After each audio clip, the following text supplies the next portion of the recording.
So today at 11 o'clock, again, we're invited to pause, to keep 2 minutes silence, to remember and to reflect, and to then commit ourselves to change the way that we live. In a little while, I'll be sharing some thoughts on Armistice Day with one of our local junior schools. And I'll be encouraging them to think about that word remembering, and how easy it is to say the word. It's very easy to talk about remembering, to promise to remember, to say, oh yes, I will remember to do that.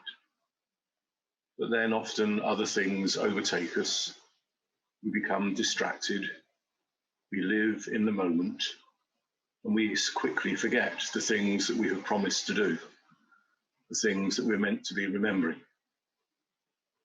To truly remember is to allow that remembering to affect the way that we live, to change the things that we do, and to then put into practice the things that we have learned.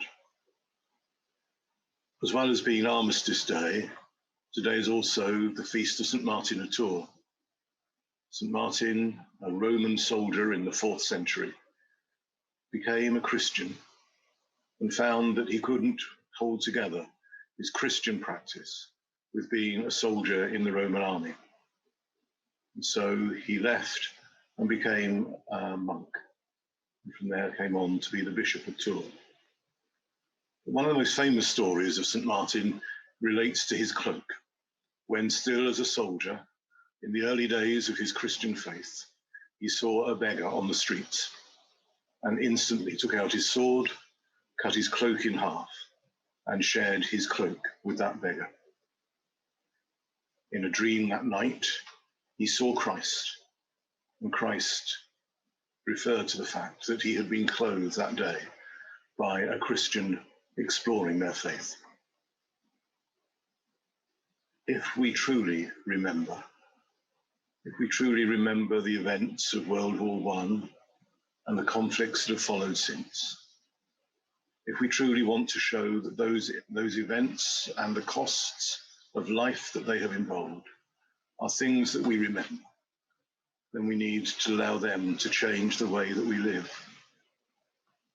If we are to truly remember St. Martin, if we are to remember our Christian faith, then they too have to change the way that we live.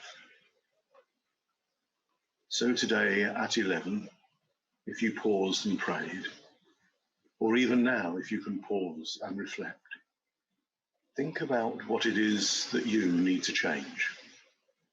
What are the things about the way that you live your life that need to be molded more on Christ?